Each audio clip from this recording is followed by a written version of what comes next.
Nako Lakers, nakakatakot ang kanilang lineup lalo na sa kanilang defensive end dahil magbabalik na kasi itong si Vanderbilt. Pero bago yan, D'Angelo Russell pinatamaan ng Los Angeles Lakers sa kanyang naging post-game interview. Tila ba may sama pa kasi ito ng loob sa dati niyang kupunan. Sinabi kasi ni D'Angelo Russell na hindi niya nga daw inakala na makakapaglaro ito ng free basketball kagaya ng ganito sa Brooklyn Nets. Yung ganito nga daw na style at paglalaro. Kaya hindi man pangalanan ni D'Angelo Russell ang Lakers ay alam naman natin na ito ang kanyang pinapatamaan. Lalo at noong naglalaro pa itong si D'Lo dito sa Purple and Gold ay starter pa ito sa pagsisimula ng season. Pero dahil nga sa pagiging liability nito sa depensa ay napilitan si JJ Redick na ilagay ito sa bench unit ng Lakers. Kaya dito ay hindi lang bumaba ang mga minuto ni D'Angelo Russell kundi nilunok na rin ito ang kanyang pride para maglaro coming off the bench. Kaya nang matrade ito sa Brooklyn Nets ay inilabas nito ang kanyang full potential bilang scorer at playmaker. Pinapatunayan lang ni D'Lo na isa pa rin siya sa mga best point guard sa NBA.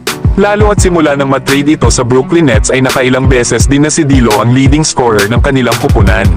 Nakahapon nga sa naging laban nila sa New York Knicks ay nag-double-double ang kanyang performance. Gumawa nga ito ng 23 points, 2 rebounds, 10 assists at 3 blocks. Para sa akin mga idol ay mahusay naman si D'Angelo Russell. Kaso ay may LeBron James itong kasama sa Lakers na isa ring ball handler at playmaker sa kanilang kupunan. Lalo at andyan din itong si Austin Reeves kaya hindi magawa ni D'Lo sa ngayon ang nagagawa niya sa Brooklyn Nets. Na alam naman natin na trinade na ng Brooklyn itong si Dennis Schroeder papuntang Golden State Warriors. Kaya may green light ngayon si D'Lo na gawin ang gusto niya at pangunahan ang kanilang kupunan sa bawat laro ng Brooklyn. Namalay natin mga idol na kung mananatili si D'Angelo Russell sa kanilang kupunan next season. Lalo at magiging free agent na ito pagdating ng summer na nasa huling taon na nga ito ng kanyang kontrata.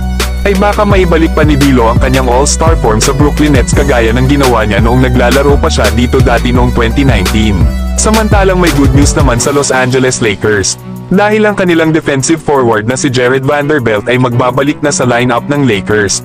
Lalo at ayon pa sa lumabas na report ay medically cleared na nga raw ang nasabing forward ng Lakers mula sa kanyang multiple foot and knee injuries. Inaasahan nga na itong si Vanderbilt ay maglalaro na sa kanyang debut game ngayong season laban sa Golden State Warriors. Pero expect natin mga idol na itong si Vando ay bibigyan ito ng minutes restrictions ng Lakers considering nakababalik pa lang nito sa kanyang injury. Si Vanderbilt nga ay huli pang naglaro noong February 1 laban sa Boston Celtics. At last season ay nasa 29 games lang itong nakapaglaro sa Los Angeles Lakers. Na dito ay nag-average ito ng 5 points, 4 rebounds, 1 assist at 1 steal sa loob ng 20 minutes of playing time per game.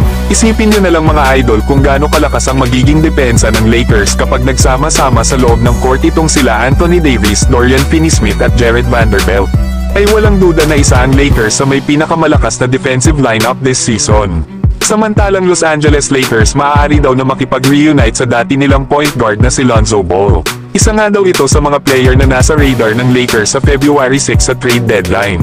Pero nakadepende na nga daw ito sa presyo ni Lonzo kung kaya ba daw ito makuha ng Lakers gamit ang isa o dalawang second round picks.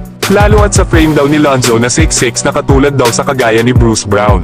Na lumaki na nga rin daw ng kaunti ang pangangatawan nitong si Lonzo.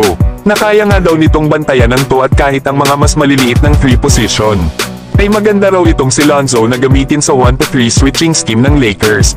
At sa kanya naman daw opensa ay bagay daw itong ball handler at playmaker coming off the bench. Lalo at maaasahan itong playmaker at spot-up shooter. Yan pala mga idol ang kagandahan kapag nakuha ng Lakers si Lonzo. Mapadepensa at opensa ay magagamit ito ng kanilang kupunan. Sa ngayon ay nasa huling taon na si Lonzo Ball sa kanyang kontrata sa Chicago Bulls. At nag-average naman ito ngayong season ng 6 points, 3 assists at 1 steal per game.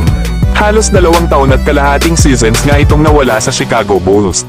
Lalo at nagkaroon ito ng left knee injuries na kinailangan pa nga ito ng 3 surgeries kasama na ang meniscus transplant.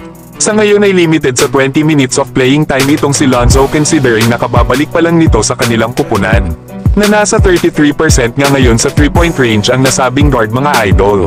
Kaya kung balak ng Lakers na kunin ang versatile point guard na si Lonzo Ball lalo at isa rin itong elite na defender, ay nasa kanila na nga kung gusto ba nilang i-risk ang iba nilang players at second round picks para sa player na meron ng history ng mga injuries lalo na sa tuhod. Pero kayo mga idol, maganda nga ba ang trade idea na ito para sa Lakers?